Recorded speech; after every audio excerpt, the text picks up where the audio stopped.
Harihi Om, everybody. Om Namo Narayanaya. I think we can start.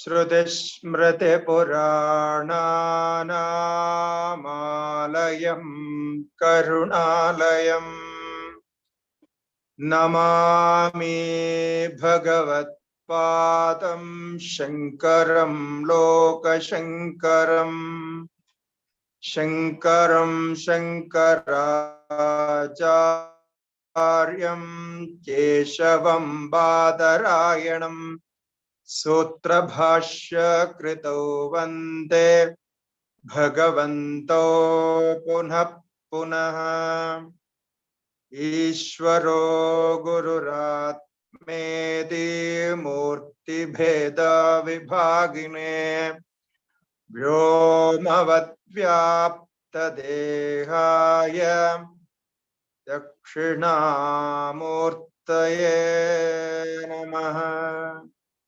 Shri Dakshinamurtaye Namaha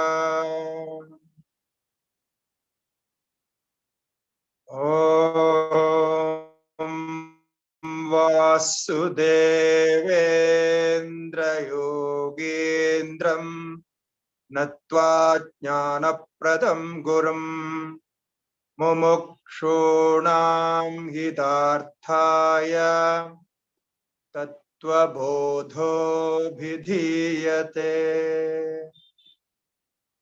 Om Shanti Shanti Shanti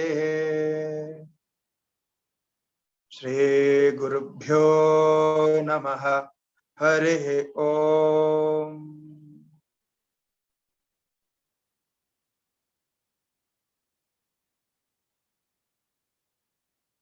The last session we have discussed the Karna Sharira. We completed the Sukshma Sharira, subtle body. So today we will be discussing Karna Sharira, the causal body. Now, Atman is independent of all these three bodies, three Shariras. Though all the three bodies are not independent of Atman. So this is the cause and effect relation here. Something should be understood with its technicalities. Now, when we analyze the Sukshma Sharira, the subtle body, we find all the materials what we call as Atman, our identification with the Atman. So the mind is there. So mind is identified as Atman because mind is aware about the objects. And the prana, the vital force, the energy in the body. So that is also identified as self. And then the sense organs.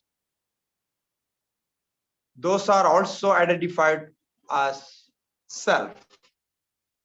Because when we see through eyes, we say, I am seeing. So this subtle body, what we discussed elaborately, is misunderstood or misidentified as Atman, as self. Therefore, a thorough analysis of this subtle body is necessary for the sadhakas. Now, that can be done once we meditate on the nature of Atman as witness of all the functions. So when we talk about Atman, we say Atman is the ultimate cause of the creation, all whatsoever is happening here. If that is so, then how can we say Atman is independent, different from these bodies and functions? Because it is not going, we cannot understand like that. If Atman is everything, is contradicting that saying that Atman is independent from everything. So here, in Vedanta, not only in Vedanta, but also in Sankhya and Yoga and other philosophies, we use this cause and effect theory. So in cause and effect theory, the effect is not different from cause. That is to say, effect cannot be independent of cause. Effect is always there in the cause. The existence and sustainability of the effect is in the cause only. Therefore, effect, the product, is not different from cause. Okay. I think if we know the basics of physics, we understand this. The effect is not different from the cause. Now, effect is not different from the cause because effect is produced in the cause and effect exists in the cause and ultimately is destroyed in the cause. After the destruction, the disappearance of effect, the cause remains. Therefore, it can be thoroughly said the effect is not different from the cause. So now, this is the first part of cause and effect theory. Now, it's very important, right? Now, in this series, we can say these bodies, the so-called bodies, three bodies, what we are discussing now: Sthula Sharira, Sukshma Sharira, and Karna Sharira. They are, since they are products, manifestations, they are not different from the cause, the ultimate cause, Brahman. Individually, when we say Atman, okay, so we should care for this. Sometimes we use the word Brahman and sometimes we use the word Atman. Okay, so when we use these words, when we say Brahman, it's a universal, Brahman is universal, all-pervading. Brahman cannot be identified individually, separately.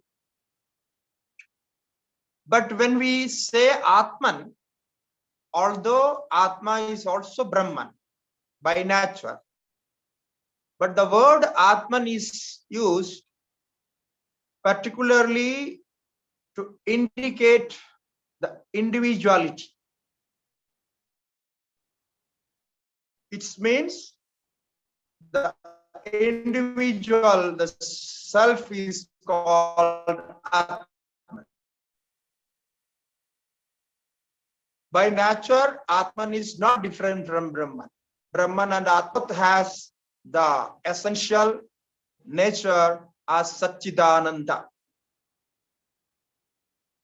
Okay, so this should be remembered, because sometimes when we talk about the universal creation and all those, we say Brahman.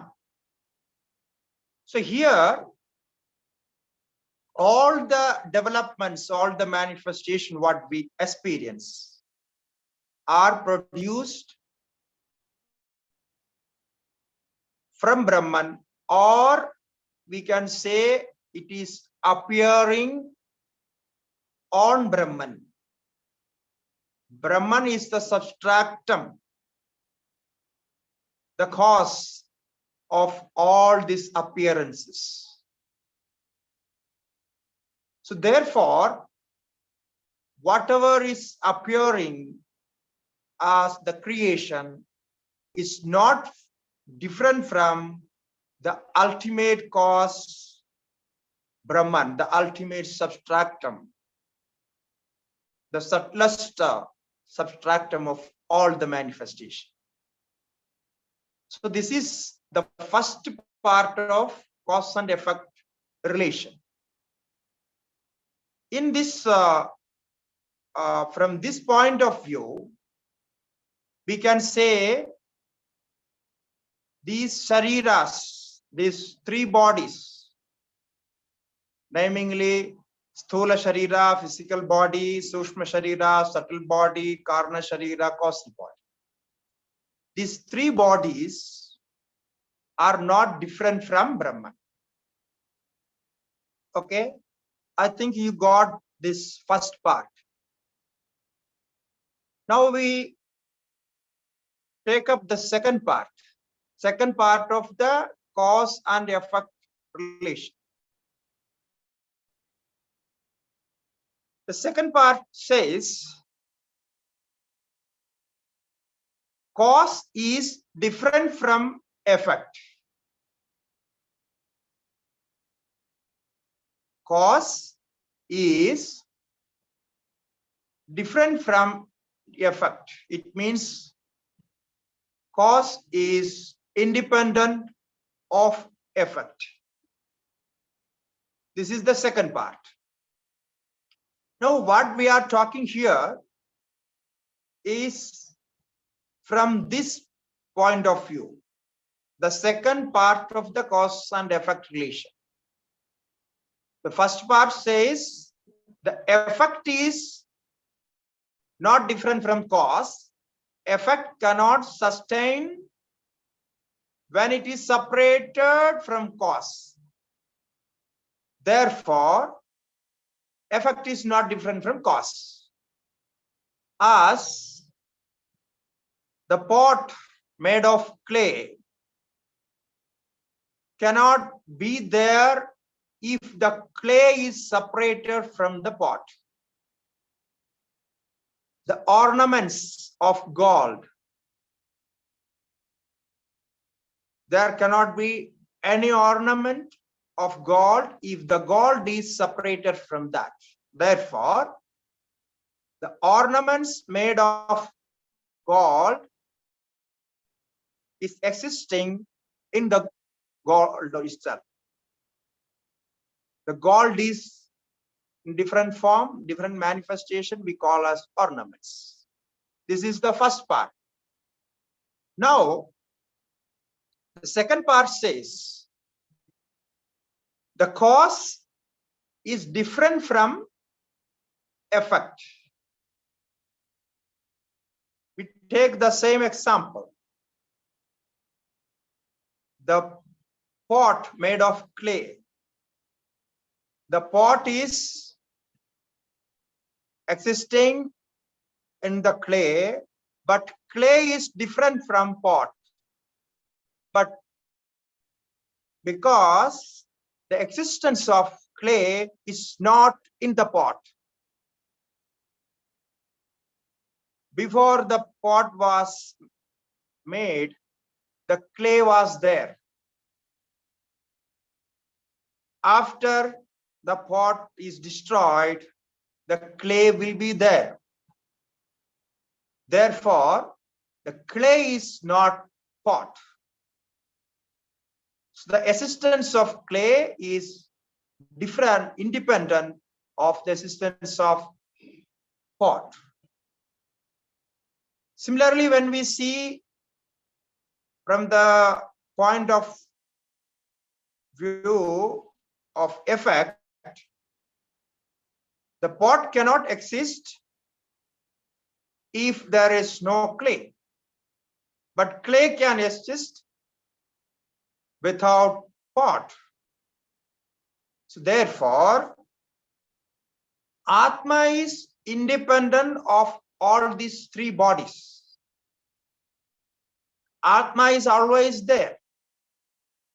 In certain conditions, some karmas are manifested in one time. These bodies are made. So with some karma and the causes, the prakriti and trikunas, and there are so many other causes. Ultimately, Atma, ultimately Brahman. So therefore, these three shariras are not independent of Atman, but the Atman is independent of these three shariras. So this is called the famous cause and effect theory in our philosophies. So you please note down all these points and contemplate on this.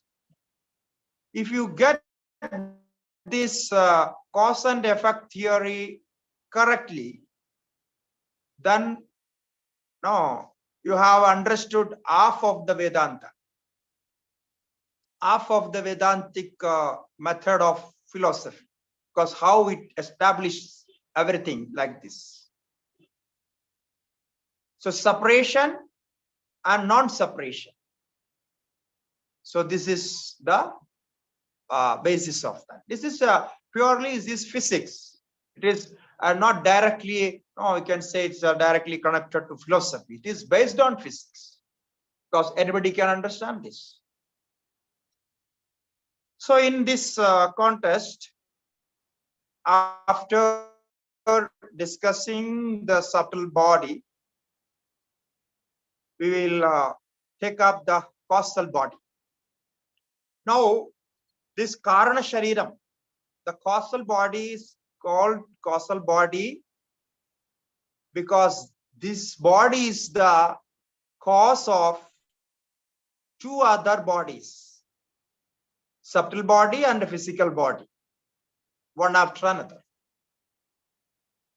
It means this causal body, which is going to be defined, is existing in subtle body as well as physical body. Okay. So without this, those two bodies are not existing. So therefore it is one with that. Now as we have discussed this cause and effect theory, now this is cause of all these bodies and cause of the samsara. All this whatsoever is happening is because of this karma sharira, causal body. Now, what is the nature of this causal body? We can see from the test. So please see the wordings of test. Karna shariram kim. The author is asking as usual, what is the causal body? Anirvachya anadya vidya rupam. There are two words combined. Anirvachya anadya vidya rupam. Shariradvayasya karanamatram. Sat swarupajnanam. Nirvikalpaga rupam yadasti. Tat karna shariram. So, karna sharira is defined. Tat karna shariram. That is causal body. The other words are the definition, the characteristics and the qualities of causal body. The first word is anirvachya anadya vidya rupam. The form of this causal body is ignorance. The form of ignorance, that is causal body. Or ignorance is called causal body. Okay, now what type of ignorance? Because we have so many ignorances, different kinds of ignorances. So this ignorance is defined here, again qualified. So this ignorance is anadi. I'm taking from the avidya to the first, the third word, from third word to the first. No, reverse. Avidya rupam, anati and anirvachaniya. So avidya means ignorance. So what is that avidya? It is anadi. Anadi means beginningless. Adi in Sanskrit means beginning. Anadi means beginningless. So before this ignorance, nothing is there. Nothing presides ignorance. That is the meaning of anadi avidya. Beginningless ignorance. So we don't know when this ignorance started. We don't know when we identified ourselves with this body-mind complex. There is no trace. We can't think about that. By birth, we are identifying ourselves with this body. Even though we know, sometimes we have some understanding. This body is not me, because when body sleeps, I am awake. This way we have some understanding. But that is not enough. This ignorance, which is the basis of all the functions of mind and body, is always there. Constantly it is there. So therefore, we are unable to make even a thought process on how this body-mind complex works. There is no chance. we never think about ourselves. We think about this body, mind, how body works, how minds work. No, what is going to happen? This is what we think always. We are too much caring about body, physical body. We want to protect our physical body. Always thinking about that. So therefore, we don't know what is the connection of. There is no awareness. So this is how this beginningless ignorance works. So the first qualification of ignorance,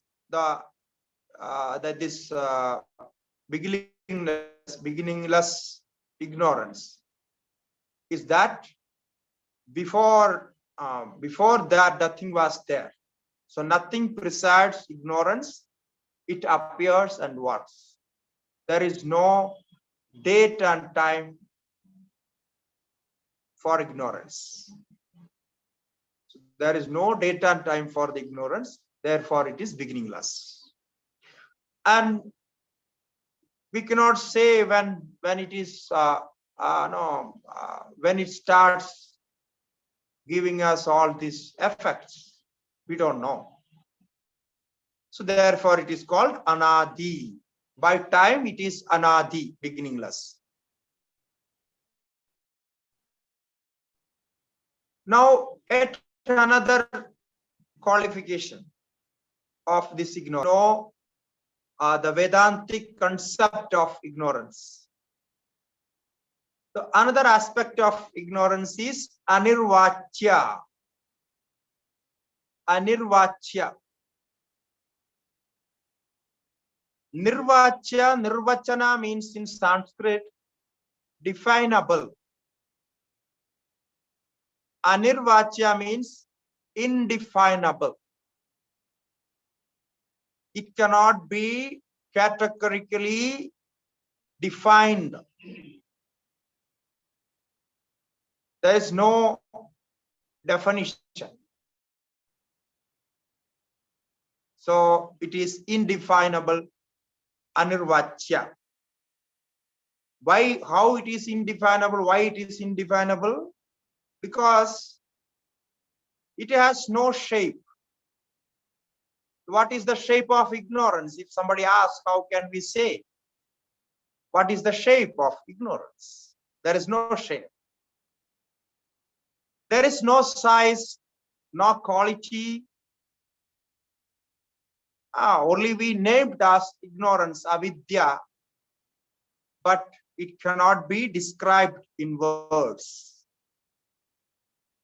And it cannot be grasped by mind. Not only by words it cannot be described, but also it cannot be grasped by the mind. We never grasp ignorance. We can only say, I don't know what it is. So this is a general understanding. So it cannot be grasped by mind. It cannot be described by words because it has no shape. It has no time. It has no quality. Effects can be seen. Because of ignorance. Oh, something happened. 1 minute.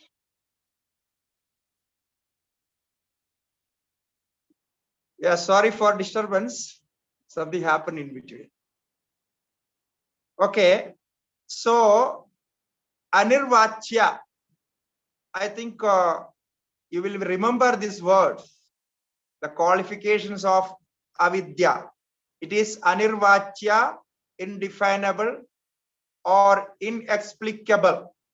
So other word is used in English, inexplicable or indefinable. Now, Anirvachya and beginningless avidya. So this is there in us. This ignorance is there. Now, what is this ignorance? Very simple. We don't know who am I. We don't know our nature. So I don't know who am I. So this is the ignorance. So I don't know my character. I don't know my nature. Therefore, I identify myself with the body, what can be grasped and experienced. I identify myself with the mind when mind works, because mind gives beautiful thoughts. I identify with that. I identified with my individuality, my ego, because I don't know who am I. How is my consciousness? When somebody asks how you experience your consciousness, how can we say? Our answer would be because I am thinking, because I know I'm experiencing, I have memory, I'm remembering everything, therefore I am conscious. So this is what our answer is.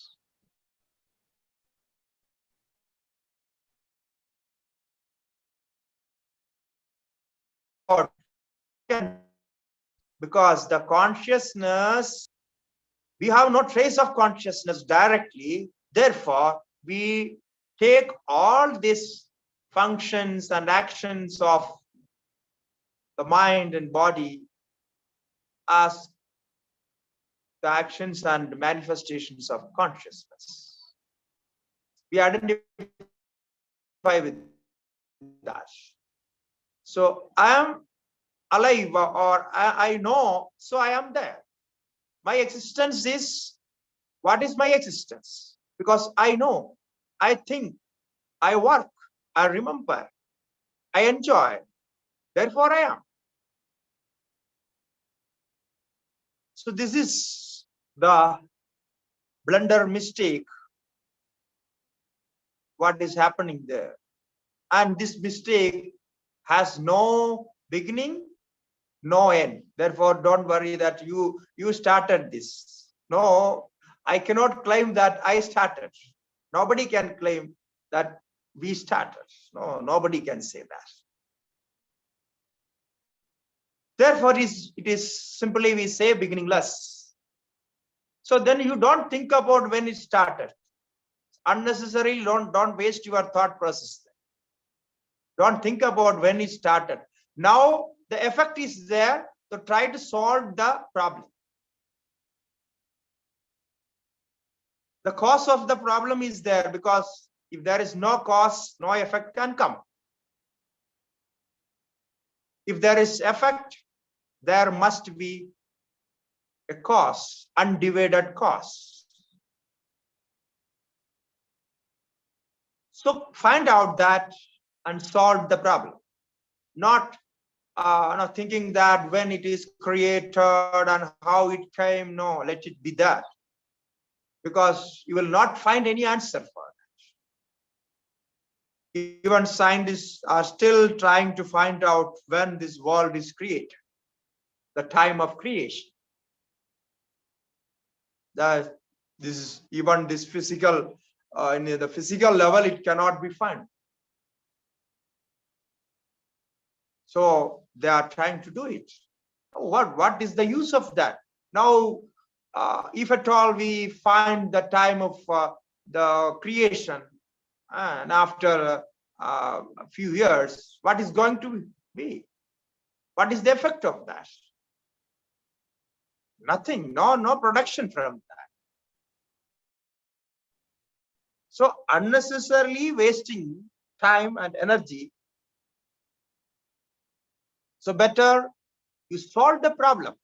Now we have this problem, we have to solve. There are so many other problems. The pollution and global warming, big problems which are going to destroy this creation. If we can solve that, that would be a better purpose. So therefore, Vedanta directly says, please don't waste time to find out when this ignorance started and when this problem started. Don't try to do that. You just solve the problem, finding the cause of that. Therefore, this ignorance is beginningless, and then it is said indefinable. You don't ask how it is or what it is. It cannot be defined. The reason is it is ignorance. Now, if the ignorance is defined, you just casually think about, think about that, freely think about that. If the ignorance is defined, then how can we call it ignorance? If ignorance is defined, it cannot be ignorance because it becomes knowledge. Because it is defined. We know it.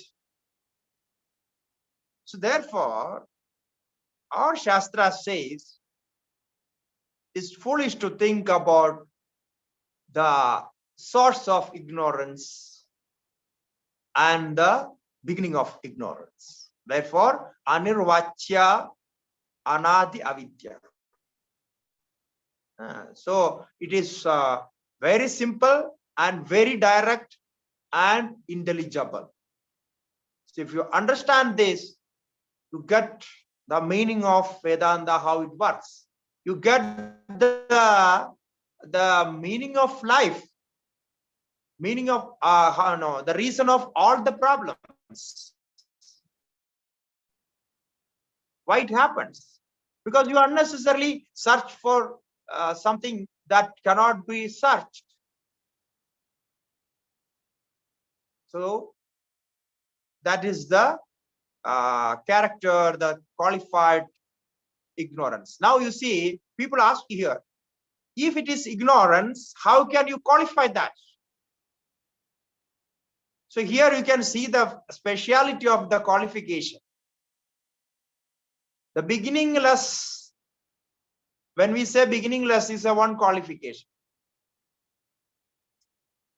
It is negation. It is the quality of the ignorance in the form of negation. The beginning is negated. Okay? And the next one is Anirvachya, indefinable. That's also negation. The definition is negated there. And the avidya, in Sanskrit, that is also as a negation. So opposite of vidya, opposite of knowledge. So therefore, this ignorance of Atman is the cause of all our sorrow and problems of life. This is what we call as samsara, the endless samsara. So that is sarira dvayasya karanamatram. When it says this ignorance is the only cause of two bodies, subtle body and physical body, but it's already we have learned. Sarira dvayasya karanamatram sat swarupa jnanam. It can be said ignorance of one's own nature. Swarupa jnanam. Swarupa means essential nature. So what it is, the non-self is mistaken for self. The non-self is mistaken for self. That is the mistake. This is, I can say, the beginningless mistake. And if you are not trying to get the knowledge, you are not trying to understand the reality, then it is endless. When we understand this, that the non-self is mistaken for self, therefore I am suffering, then it ends. That is the end of that mistake.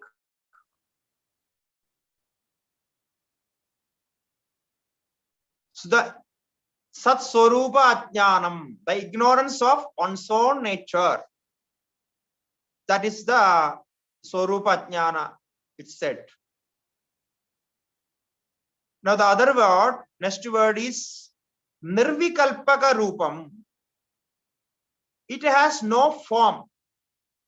The non-differentiation, it cannot be differentiated. Vikalpa, here Vikalpa means separation, differentiation.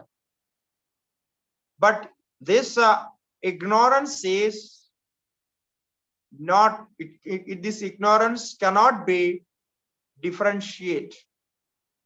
So in the form of that. So non-differentiation of the ignorance, Nirvikalpaka Rupam. It means, as I said, it has no form. It has no object. Object in the sense, other than self, it has no object. It has no quality. If there is no quality, there is no shape, no object, how can you differentiate? I can say, I don't know Vedanta, or I can say, I don't know science. So here, when I say about my ignorance, I am differentiating the ignorance from the subject, other subjects. I say, I don't know Vedanta. So the Vedanta is the subject there. I'm taking that particular subject, naming the subject, and saying that I don't know. I have the ignorance of Vedanta. I have ignorance of science. I have ignorance on so and so. No, there we can say so many things. So these are called separation or differentiation. In this manner, this self-ignorance cannot be separated because it is self-ignorance. Self is not an object. Self is subject. Therefore, it has no form. On this, when we add our thoughts and the names and forms, then the ignorance comes. So it has many forms if you connect with other objects. Otherwise, it cannot be differentiation. Nirvikalpaka Rupam. Yadasti, what is there is called Tat Karana Shariram. That is called Karana Shariram. This is the complete definition of causal body. Now, where we can experience this? How can we experience this knowledge? No, this ignorance, this Karana Sharira?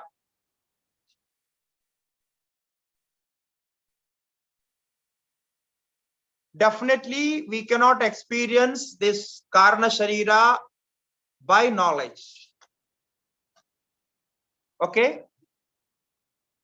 Can we know ignorance by knowledge? Is it possible?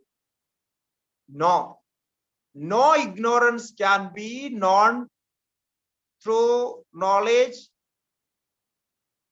by taking the understanding, you cannot know what is ignorance is. So, in the waking state, when our mind is working with objective knowledge, that mind cannot understand this self-ignorance, which is karna sharira. Because in waking state, we have knowledge of objects. So we cannot think objectlessly, without object.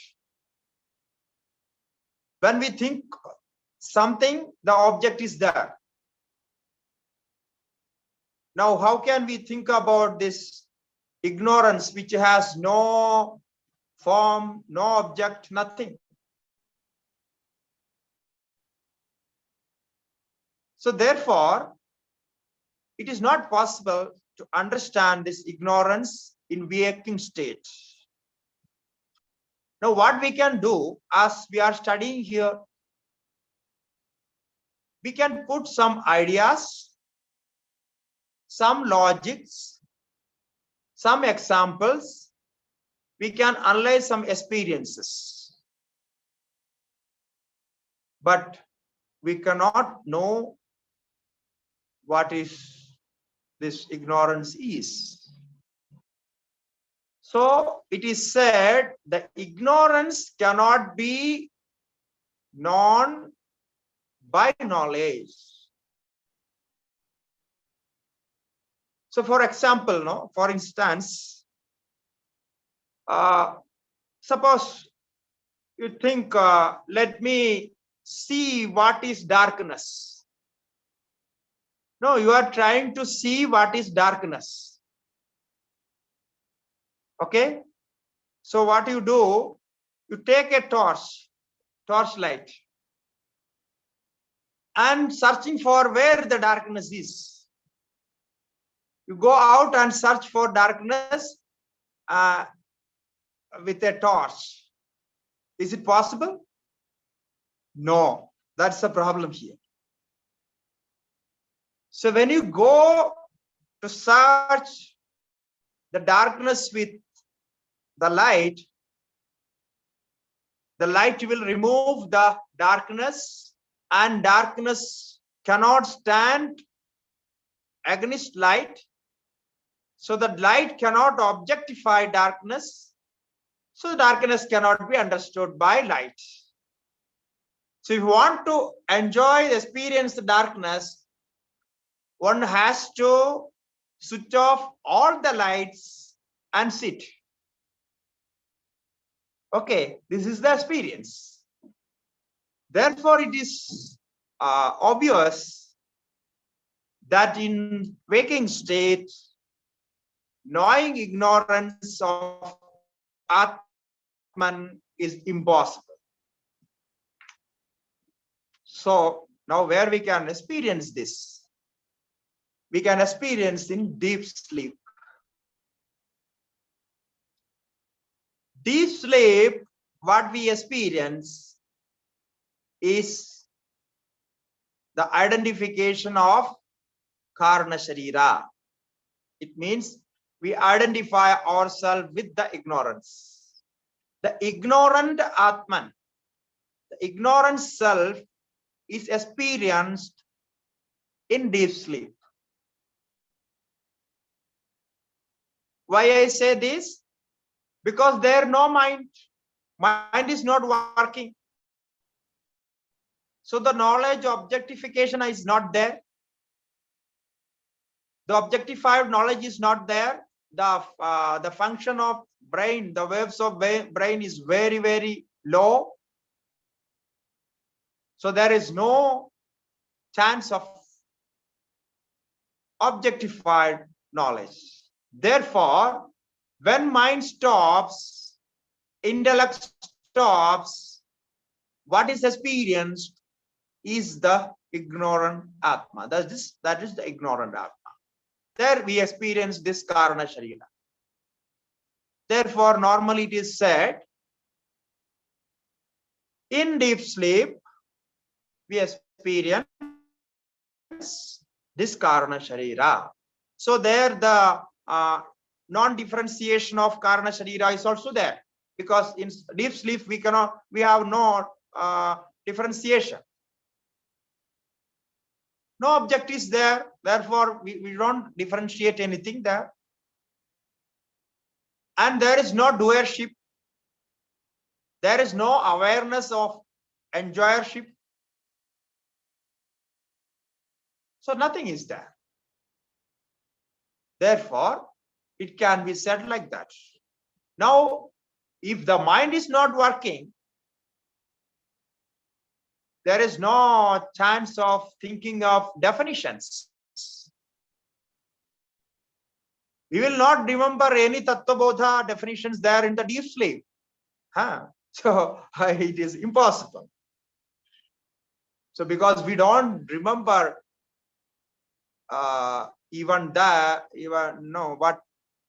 we are, nothing is remembered there. So in that state of experience, we can say that we experience the causal body. Now you see how beautifully it is described. Such a deepest knowledge beyond mind. Now, how the Vedanta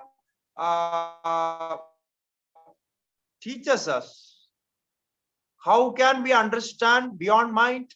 Through mind. Now, this is the technique they use. They choose correct words and convey the idea very clearly and direct. So, this is the definition, and we understood it as the third Sharira, the Karana Sharira. Now, the second part comes.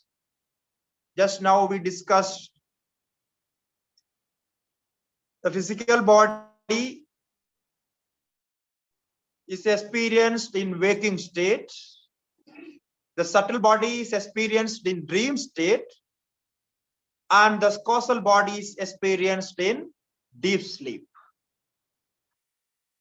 So, by this, we enter into all these three states of experiences. The next part of the Tattvabodha comes. Same, the question is asked.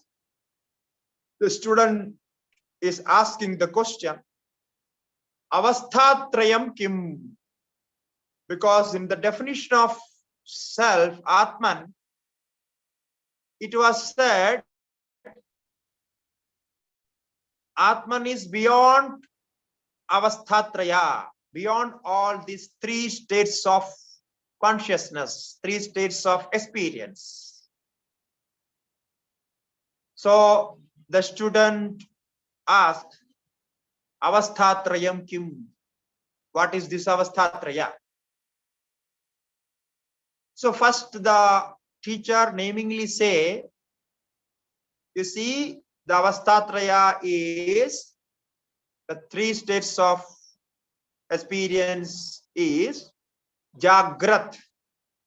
The Sanskrit name of waking state is Jagrat. With full awareness. That is called Jagrat. And the definition will come one after another. This is only names. Jagrat. If you don't know the name, you can learn the name. Jagrat is waking state. Swapna is pronounced as Swapna. Swapna. Swapna means dream state. The third one is Sushupti. Sushupti. May be difficult for you to pronounce. Sushupti. Sushupti means deep sleep, sound sleep. Swapna, dream state, and Sushupti, deep sleep. Avastha in Sanskrit means states, the sphere of experience. Avastha. Different sphere of experiences. So this is what the three states of experiences. Now, out of the three states, the first one is waking state. So what is waking state? It is defined. You may see the test directly. Jagrad avastha ka srotradi jnanendriyehi shabdadi vishayo nyayate idiyasa jagrad avastha. This is Jagrad avastha, the state of waking, the waking. Srotradi jnanendriyehi. Srotradi. Srotra means ear, the organ of hearing, and other indriyas, other organs of perception.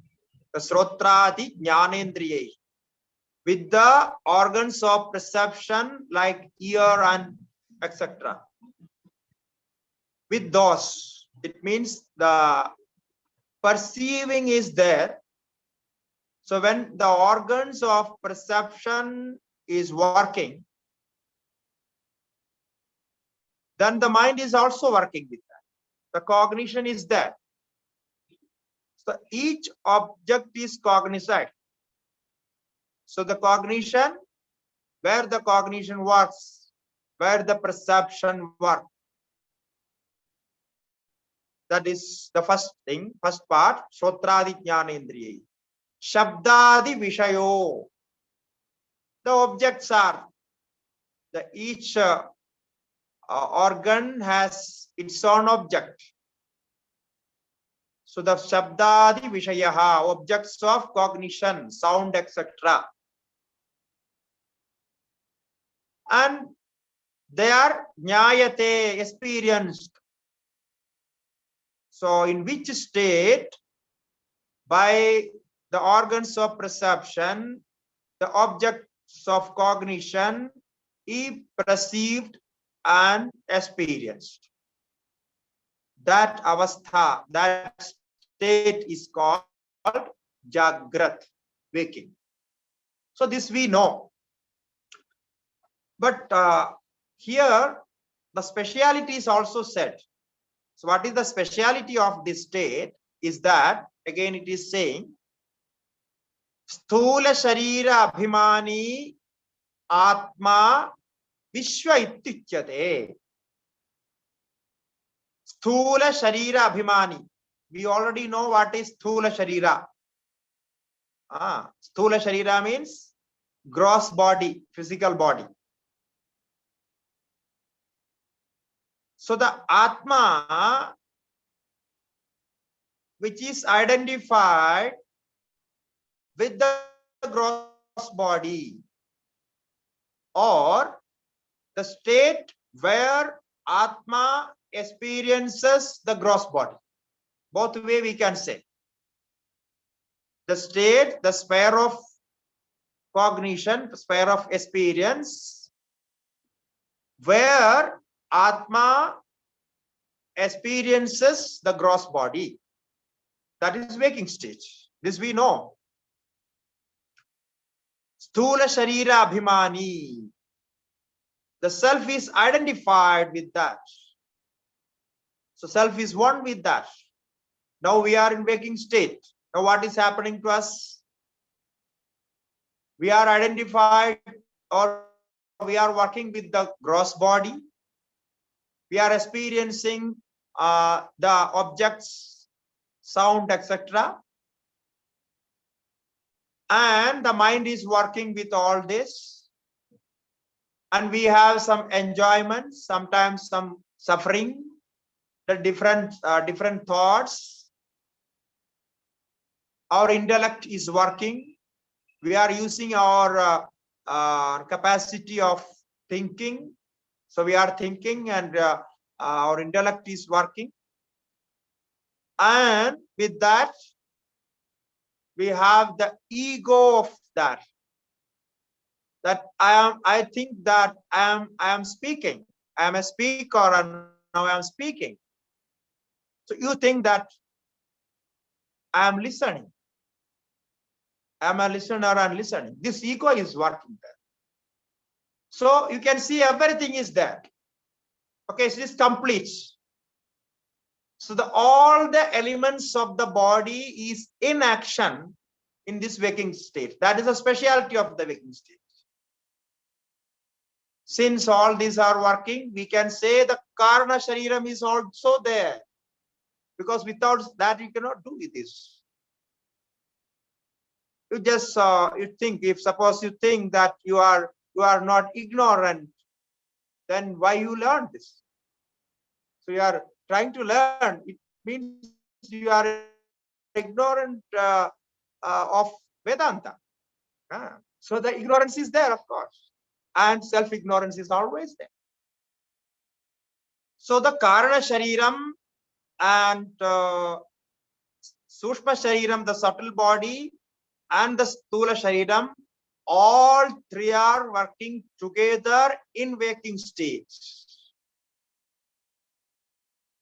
We have some awareness of gross body and subtle body, but we are not aware about the causal body. That is there in the background.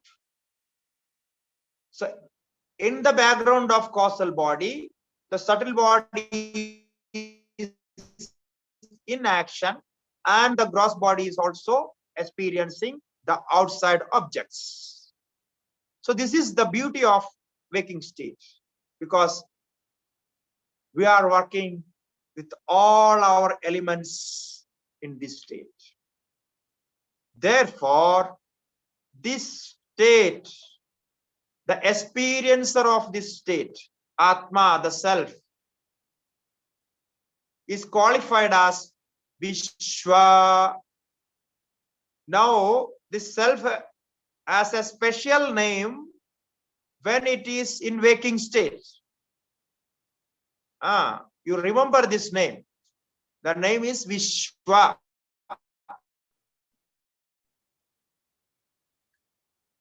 Now, what is the meaning of this Vishwa? Vishwa means complete. Complete Jiva. Now, this self is complete, because self is qualified with all the elements what it can have. With the bodies, 3 bodies, and connected things, and the objects outside. It is complete. So therefore it is called Vishwa. The word meaning of Vishwa in Sanskrit is all, everything, complete. So this qualified self of waking state is called Vishwa. Therefore, this Vishwa has free will. That is another important point of waking state. And if free will is there, and with that this self is working, then we can definitely say consciousness is also working full-fledged. So with all this, the super consciousness, the self-consciousness is implied. Okay, so connected with this, now how this free will is working here, how this self is Vishwa, we will again learn it, because already we crossed 5 minutes extra. So we will stop this session here. You can ask question. Over to you for the questions. I don't know if somebody is there for monitoring the questions, because today many of our students are absent because of some function. They are attending some function in Kerala. I think somebody is there to monitor the question. So please do continue. Hari Om. Swamiji, we have a question on chat. Om Swamiji, would you please talk about person who is in coma?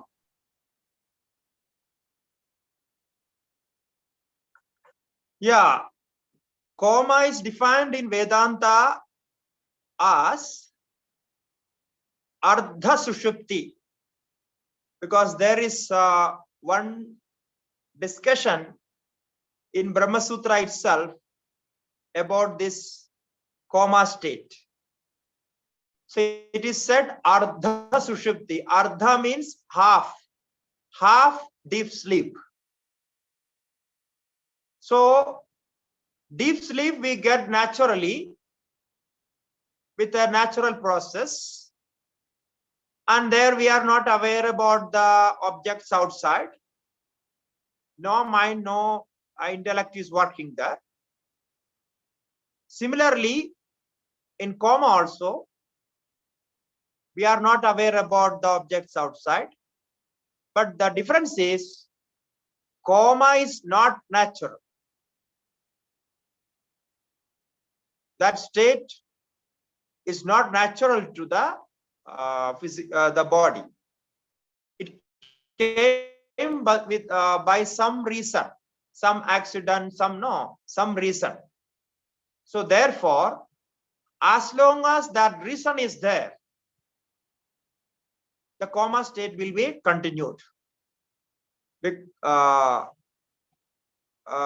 the deep sleep, because it is natural and common to all, it comes in a particular time and it stays for a span of time, and then naturally the individual wake up from that. So this is the difference. So it is referred, very well discussed in Vedanta as a half deep sleep.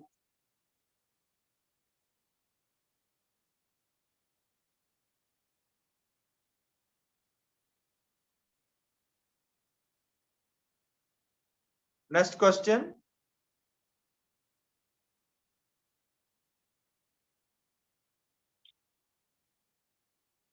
Shaminunji, you can ask the next question. Namaskaram, Swamiji. I want to know that sometimes they say in deep sleep, the Atma, the soul goes out of the body, floats around, goes to places. Is it true? Is it possible? Is it true? No. There is not. A soul cannot go out of the body, because soul is all pervading. And the deep sleep is within the body. If soul goes out of the body, it means then the body is dead. Okay, if soul is not there, the prana will not work. It cannot go out of the body. But there is some techniques in Yoga Shastra. So you can separate your soul from the body, out of body experience. That is different from deep sleep. It cannot happen in deep sleep. If it happens in deep sleep, then it means the person is dead, because the body is out. So that technique is different. the out of body experience, that is a different techniques is used.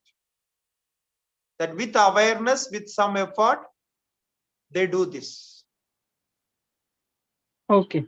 Okay. Okay. Next Thank question. Swamiji, continuation to the earlier question on coma.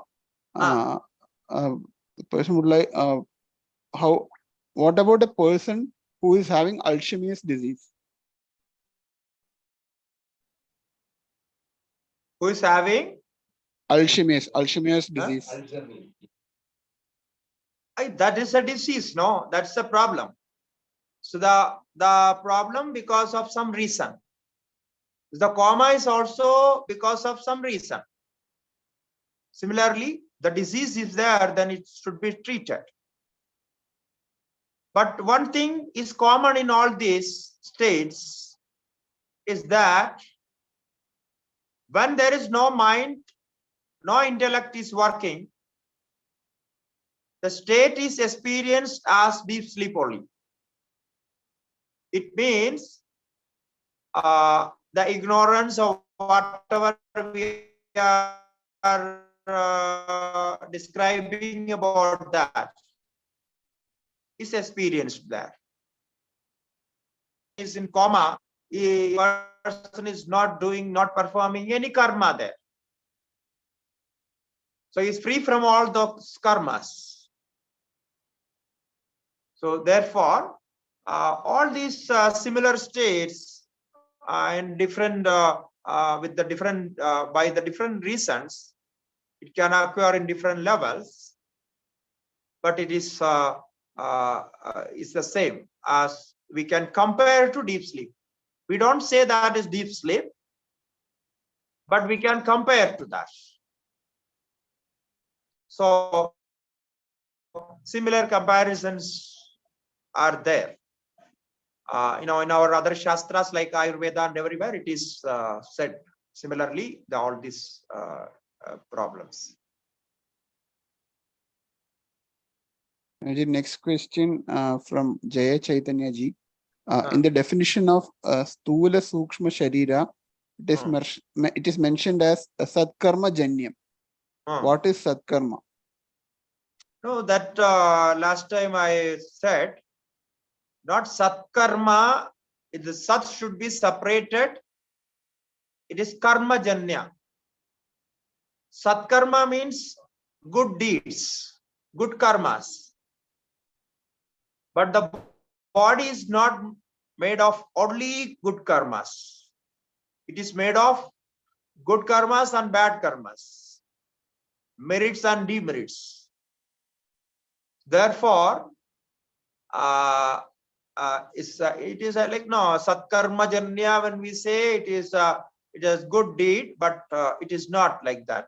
Therefore, the Sat word is separated. This is the grammatically it is a form present active participle. Present active participle. It is like being, is. For that, Sat is used. Because Sat is a proper noun. If it is used as proper noun, as a noun, then we can say existence. Sat means existence. Like in Sat Chidananda, the Sat is existence. But the same Sat is a form of verb. Then it is present active participle of the root as. This is a grammatical thing. That is why I skipped that point, because they are very technical. It is made as Sat. Sat means is or being, can be said like that, being.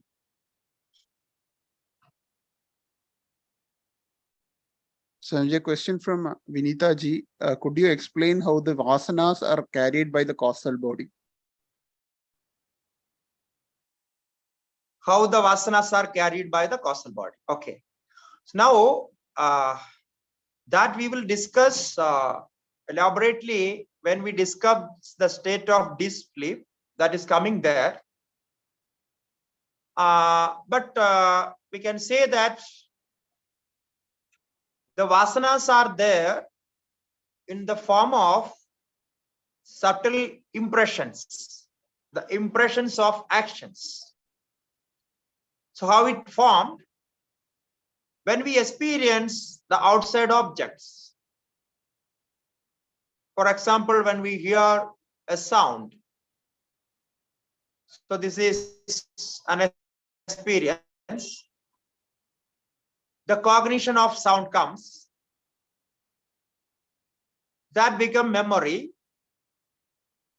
So when it become memory, the memory can come after that. After some time. No, we remember that sound. So in between, these in the form of samskaras that we called as the subtle impressions. So from these samskaras, the subtle impression which are stored from the empirical experiences. The first, the empirical experience, then the reflection of that, and then again the memory is produced. So in between, how it is stored is called samskaras.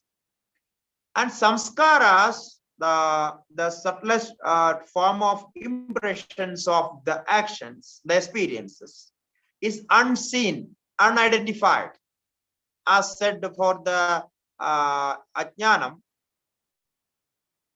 it cannot be differentiated. So it is called avyakta, avyakrita in that state. So it stays there.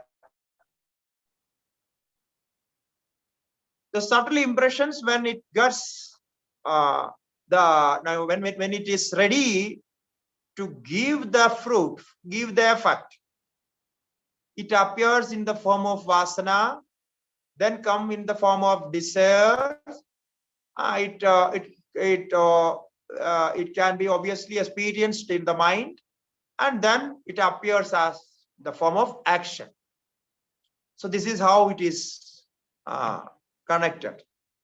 So this, like we say, the habitual impression, if you call it the samskaras as habitual impression, that is also right.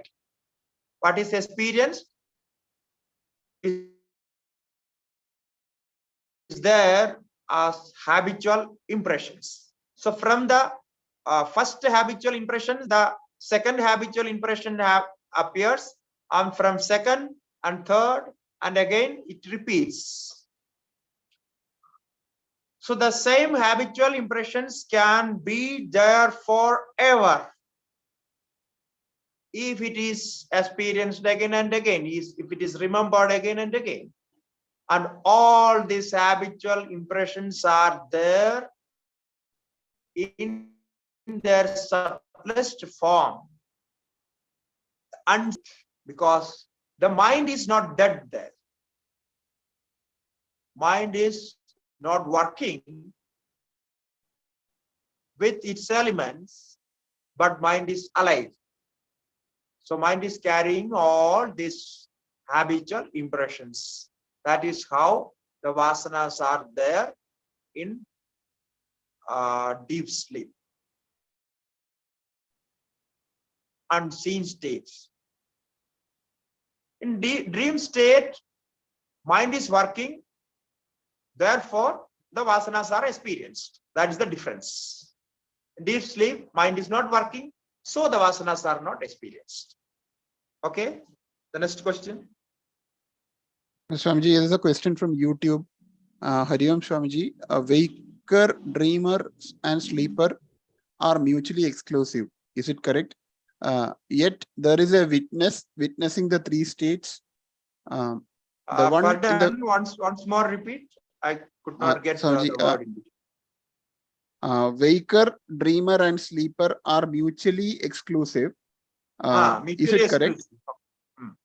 Is it correct? Yet, is there a witness witnessing the three states? Yes. If there is a witness, we will talk about that later after these three states are completed. The last part will come. Because it is said in the definition of Atma, Atma is Jagra Swapna Sushupti Avastha Atita. Avasthatraya Atita.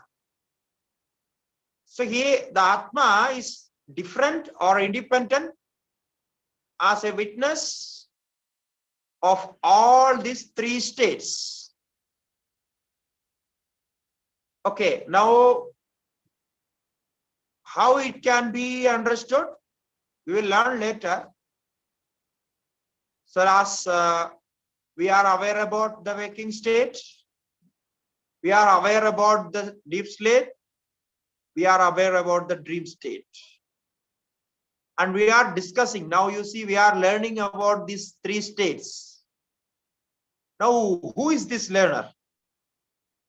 The learner is there in the waking state. It means the same learner is there in the dream sleep. And same learner is going to be there in the deep sleep. Therefore, he has some awareness about what is happening in all these three states. Therefore, the witness is there. Now, unfortunately, we are unable to separate the witness from the waker. That's the difference. That by practice we can do that. So that witness is called as Turiya. The name of that witness is Turiya.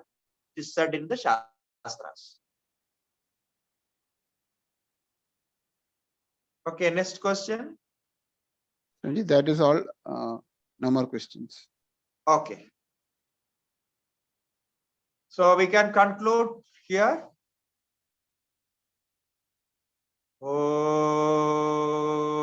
Purnamadha Purnamidam Purnat Purnamudachyate Purnasya Purnamadaya Purnameva Vasishyate. Om Shanti Shanti Shanti.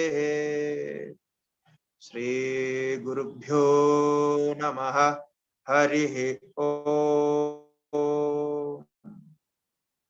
Thank you, everybody. Harihi Om.